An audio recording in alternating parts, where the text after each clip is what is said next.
She Walks in Beauty by George Gordon Byron. Yes, you heard it right. A different kind of a name. He belongs to the Romantic age. You have listened to earlier poets from the Romantic age. Remember? Wordsworth and Coleridge and Keats and Shelley. And he is almost the fifth that we mention when we talk about the important Romantic poets. Fifth, but yet important. And why? Because of his personality. We'll come to that a little while later. But what is it about the Romantic age that we already know? We know that it was the age of nature poetry, of imagination, and of subjectivity. Yes, in Byron's too, we will see some of these characteristics. The poet, George Gordon Byron, 1788 to 1824. He was a romantic hero, flamboyant, defiant, melancholy, a free thinker, and yet a member of the House of Lords, which he took over after his uncle's death. He was probably bisexual because there are certain ideas about his incestuous relationship with his sister Augusta. He was fond of traveling, and his grand tour of Europe and 7 years in Italy probably led to Don Juan. He had a clubfoot, imagine, and walked with a slight limp, and so it was fashionable in the higher circles of romantic society to walk with a limp. What things we follow. Among his works, I would like to mention the 1806 Fugitive Pieces, which probably showed us his infatuations and friendships. And I believe later it was suppressed because it was considered erotic. In 1807, he had poems on various occasions, some of them revised and expunged.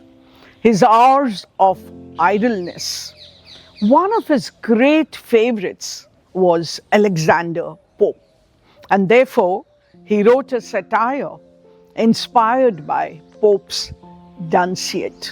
Among his later works, I'd like to mention Childe Harold's Pilgrimage, The Prisoner of Chillon, Beppo, A Venetian Story, etc.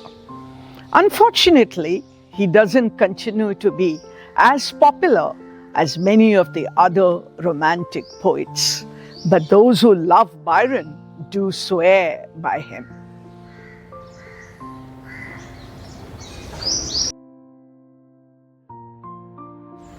She Walks in Beauty. I consider this to be one of the greatest love poems. What is love? Difficult to describe. But most lovers also tend to talk about the beauty, and this beauty could be external beauty or inner beauty, as Shakespeare has done in some of his sonnets. But let me come back to Byron's poem, which is supposed to be inspired by the wife of his cousin. And the wife, her name is Anne Beatrix Wilmot. Why do we say that? Because it is believed that he wrote this poem the day after he saw her. As usual, I must begin by reading the poem. She walks in beauty like the night of cloudless climes and starry skies, and all that's best of dark and bright meet in her aspect and her eyes, thus mellowed to that tender light which heaven to gaudy day denies. Notice, even in the first stanza itself, that there is this combination of what we would call opposites, of light and darkness, of day and night. So he's looking at this beautiful woman and he's trying to describe what is it that makes her beautiful. She walks in beauty, and he thinks of the night as being beautiful. Each one of us, we have our favorite parts of the day. To some, it is the night, as it is to our poet Byron. And what kind of night is it? Of cloudless climes and starry skies. The figure of speech you know, but I'll talk about that later. Cloudless climes and starry skies. So there are nights when the clouds hide all the stars. You can't even believe that there are stars in the sky. But what kind of a night is it when she walks here? Cloudless climes and starry skies. And to me, the third line sets the tone of the poem. All that's best of dark and bright meet in her aspect and her eyes. What is it that she has that makes her so beautiful? She has the brightness, but she also has the darkness. She has what night gives us. She also has what day gives us in terms of the beauty of nature. And therefore, thus mellowed to that tender light which heaven to gaudy day denies. You know, sometimes you say, oh my God, it's so bright, I have to shut my eyes. I can't even look at the brightness of the sun. That is what Byron is probably hinting at here when he says, which heaven to gaudy day denies. And what does it give us instead in the night? It gives us tender light. It can't be all darkness if we cannot see anything. So we must have enough light which is given to us by the moon and the stars probably. And therefore, in her aspect, in her beauty, you have that tender light which heaven to gaudy day denies. Let me go on. What is that perfect? You know, we talk about the golden mean maybe in some kinds of philosophy, but let's see what he says here in this poem.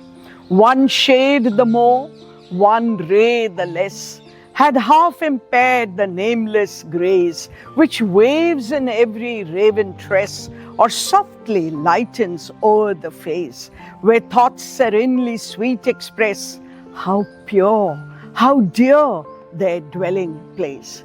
Have you looked at something and you say, oh, I wish it was slightly lighter, slightly darker, slightly heavier, slightly softer? But for Byron, nothing of that sort. This beauty is so perfect that one shade the more, one ray the less, had half impaired the nameless grace. Nothing. We don't want anything more. We don't want anything less. I think the beauty lies also in the eyes of the beholder. And Byron, of course, in addition to being a great poet, was a great lover too. So he says, look at her hair. We don't want it to be any different from what it is. Either the hair or softly lightens over her face. Maybe he's talking about the complexion, the shape of the nose, the eyes, the lips, the color. Look at it as you will.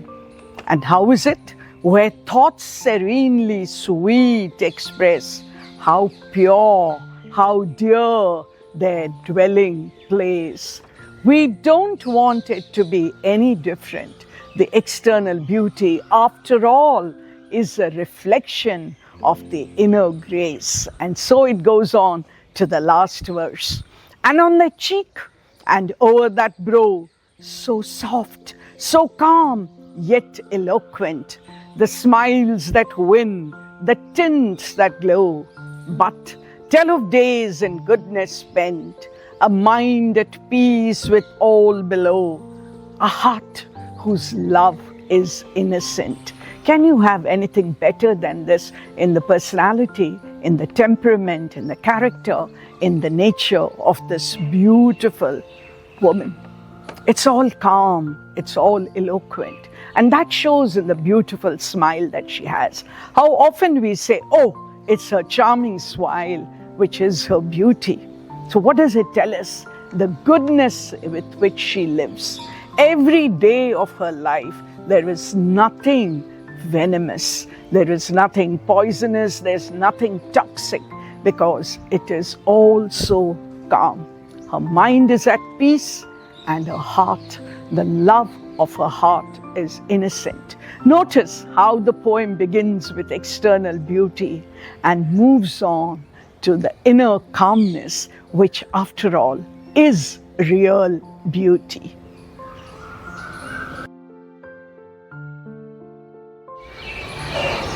A simple poem should have more figures of speech, or should they have fewer? I ask myself that question so often. But let me begin about once again drawing your attention to the thematic concerns in this poem. And what are they? Of course, it is about a woman's beauty. Of course, it is about the inner and the outer beauty. But I think more important is something which lies at the bottom, beneath the lines, between the lines, and that is the importance of balance. Balance in everything in life. And then, if I look at the structure of the poem, the verses, I can't but help use a technical term here, and that is the iambic tetrameter. Doesn't matter, don't get worried about if you don't understand. But the kind of beat that the poem has is kind of one stressed, one unstressed. And if you start counting the syllables, you'll notice that there are 6 syllables. Okay, you can go to a book, you can go to your Google and check what that means. But you know, what is interesting is that it is this kind of meter that is used in hymns, right? Hymns are religious songs, and in some way, Byron has chosen to use that here. But very important is, call it a paradox, call it an oxymoron, but it is the juxtaposition of opposites which makes this poem so interesting. And then, what is it that he's creating? I love the word again, imagery. Imagery is, if you shut your eyes and read this poem, you can probably see the entire beauty of that woman that he is describing. So all these put together make the poem a great poem.